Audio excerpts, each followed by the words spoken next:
Hora de Flash News aqui na BMC, então chega mais, seja muito bem-vindo, seja muito bem-vinda a essa edição do Flash News, esse nosso giro completo sobre o mercado financeiro na tarde de hoje, terça-feira, dia 29 de abril de 2025. Meu nome é Rafael Lara e a gente tem bastante coisa para conversar no programa de hoje, então prepara aí o seu cafezinho, igual eu tenho aqui na minha canequinha da BMC News. Em breve nas lojas de todo o Brasil. Brincadeira, mas será? Vocês querem? Será? A gente conversa sobre isso. Ajuste aí o seu fone, né, a sua TV aí e vamos nessa aí pra gente começar falando pelo que mais chama atenção no dia de hoje. Você quer adivinhar? Te dou 3 chances. Ibovespa, né? Ibovespa, nosso principal índice da Bolsa de Valores, está operando hoje praticamente de lado, uma dancinha do Siri ali, pessoal. Mas com uma leve inclinação positiva. Por volta do meio da manhã, o Ibovespa subia cerca de 0,8%, rondando a marca dos 136 mil pontos. Isso mostra que o investidor está cauteloso, digamos assim, sem se empolgar demais, mas também com aquele pessimismo pesado, sem aquele pessimismo pesado que a gente já viu em outras épocas. O que está sustentando essa alta? Bom, principalmente, pessoal, papéis de empresas ligadas ao consumo interno. Por exemplo, lojas Renner e Dux, né, aí setor de varejo, setor de educação, que aparecem aí como destaques positivos no dia de hoje. As ações dessas duas, inclusive, tanto da Renner quanto da Edux,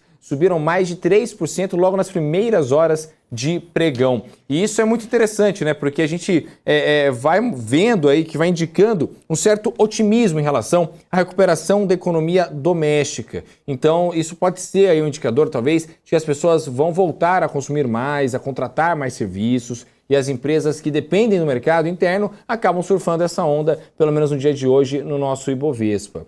E isso tudo, né, a gente vai sempre acompanhar, também na parte da tarde, no nosso closing aqui na BMC News, né, o nosso jornal de fechamento do mercado financeiro. Vale lembrar, né, esse movimento é muito interessante porque as empresas do setor de varejo, apesar de serem aí muito importantes para o mercado interno, no Ibovespa, na cesta de ações do Ibovespa, elas não são uma das maiores pesos, né? Os maiores pesos vêm de Vale, Petrobras, bancos. Então, essa alta setorial de varejo e de educação, conseguir mexer o gráfico de Ibovespa, pelo menos para ele ficar aí andando de lado, né, tal qual um Siri, isso ajuda bastante, isso mostra muito um sinal positivo para a nossa economia interna. Agora vamos mudar de assunto, pessoal. Vamos olhar para o dólar. O movimento também é de tranquilidade hoje. Depois de 7 sessões consecutivas de queda, sim, 7, beleza? 7 sessões consecutivas de queda e vamos torcer para que mais. O dólar voltou a cair um pouquinho hoje. Está sendo negociado na casa dos 5,65. Ainda tem chão, hein?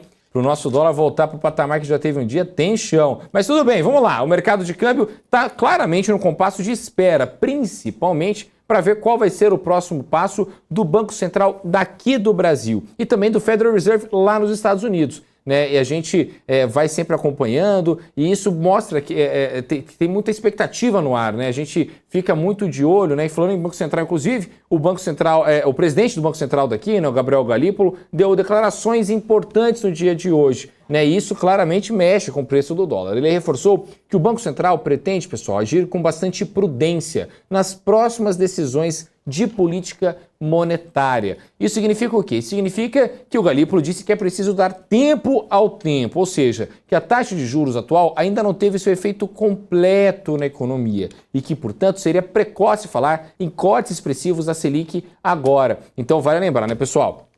Quando a Selic cai, a renda variável geralmente sobe. Por quê? Porque quando o Banco Central decide que a Selic deve cair, significa que ele está conseguindo frear a inflação direito. E quando ela cai, significa que fica mais atrativo a renda variável. Né? A renda variável fica mais atrativa para os investidores, principalmente para os grandes tubarões, o que faz com que a Bolsa tenha um ritmo de alta. Hoje, com a Selic aí, que vale lembrar, está na casa dos 14,25% ao ano, né, e que de acordo com o Boletim Focus deve atingir a casa dos 15% ao ano, isso é um patamar inclusive bastante elevado, e isso faz com que títulos de renda fixa, ou seja, o contrário da renda variável, sejam mais atrativos, né? O investidor consegue ganhar mais de 1% ao mês aí de uma maneira tranquila, de renda fixa, aí para quem investe hoje na renda fixa. Né? Então, renda variável está muito de olho, né? A Bolsa espera muito esse corte na Selic, né? Mas, de acordo com o presidente Gabriel Galípolo, tem que ter cautela, tem que dar tempo ao tempo, porque esses juros, eles demoram para entrar na economia real de fato, pessoal. Vai lembrar, que aqui na BMC a gente acompanha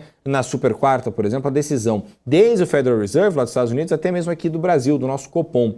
E o que ambos os lados falam? Ambos os lados falam que temos que esperar os dados, principalmente o quê? Dados do quê? De emprego, de inflação de alimentos. Então, tudo isso mexe bastante com a nossa economia e mexe, claro, com esse patamar da Selic. Tanto a Selic aqui do Brasil, quanto a taxa de juros lá de fora, né? Ambos os países tentando aí conter a perigosa inflação. Então, a mensagem de Gabriel Galípolo foi muito clara. Nada de pressa para baixar os juros, né? Esse discurso, naturalmente, tira um pouco daquela expectativa mais animada que parte do mercado vinha mostrando, né? Até mesmo uma expectativa ali na curva de juros, né? De curva de juros dar uma leve queda, poder ter um certo respiro na nossa bolsa. Mas, por outro lado, passa uma imagem de responsabilidade, né? A última coisa que o mercado quer é um presidente do Banco Central que fique ficando muito nervoso, querendo mexer muito rapidamente nas coisas, porque, é claro, o mercado precisa de previsibilidade. Quando o mercado consegue ter previsibilidade, ele consegue ver os preços que estão certos, errados, enfim, e consegue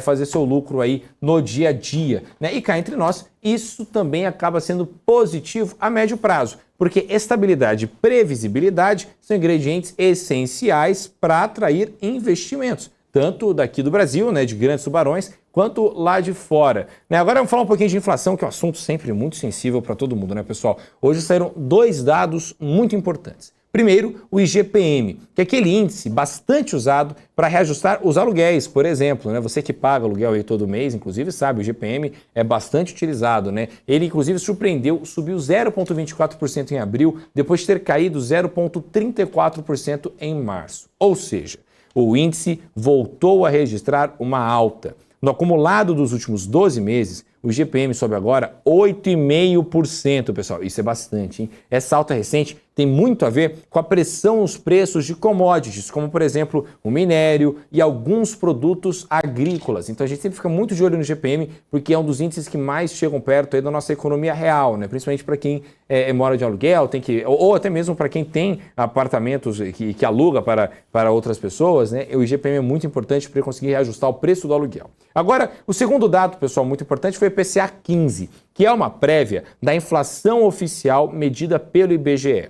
Nesse caso, tivemos uma notícia um pouco melhor. O IPCA 15 desacelerou, registrou uma alta de 0,43% em abril contra 0,64% em março. Isso é uma desaceleração, sim, mas ainda assim a inflação segue pressionada, principalmente no setor de alimentos. E olha, se você foi ao mercado recentemente, você já deve ter inclusive sentido no bolso aí nessa inflação.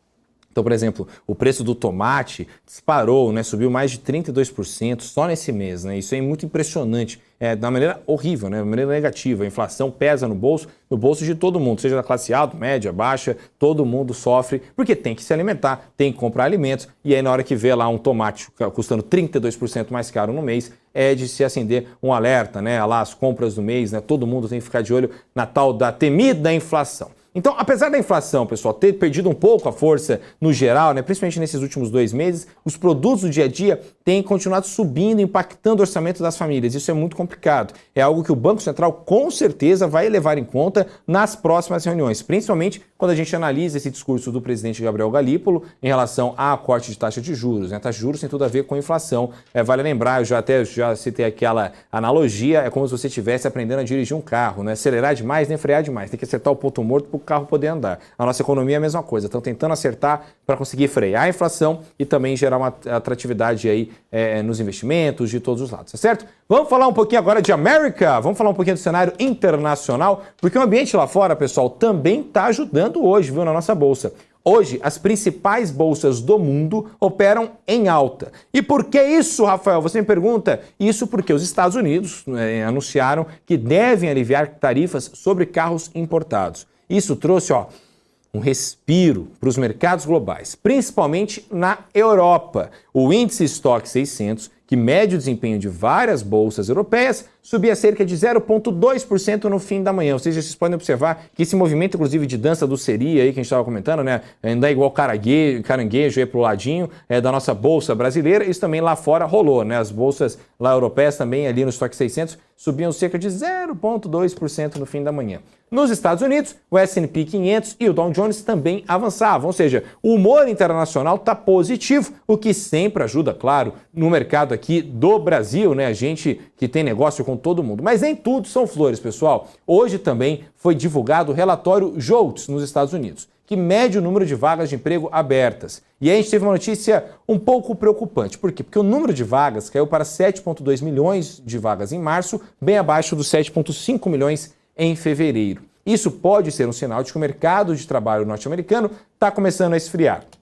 E qual que é a questão, pessoal? Se lembra na Super Quarta, no Jerome Powell, o Serginho Groisman norte-americano, presidente do Federal Reserve, quando ele vai falar sobre taxa de juros, qual a primeira coisa que ele fala? The job market, mercado de trabalho. Por quê? Porque os dados de trabalho lá nos Estados Unidos, nesses últimos anos, principalmente depois da pandemia, tem sido uma verdadeira cruz e espada aí para os economistas, principalmente do Federal Reserve, conseguirem resolver essa situação. Porque você tem muita vaga de emprego, mas vagas de emprego com ticket médio baixo, ou seja, para fazer funções como trabalhar ali no McDonald's, na Best Buy lá dos Estados Unidos, no Walmart e tudo mais. Mas ele não consegue adentrar, essa grana não está conseguindo entrar em classes mais altas, ou seja, vagas melhores de emprego. E aí você tem um problema de qualificação no mercado e tudo mais, e isso gera o quê? Gera uma certa pressão na economia norte-americana, principalmente nessa economia que tem aí uma pressão também que pode vir com uma recessão na frente, tá certo, pessoal? Olha, todo esse nosso giro do mercado é para convidar vocês para o nosso closing. 4h30 da tarde estaremos comigo aqui, Rafael Lara, e também com o Leandro Martins,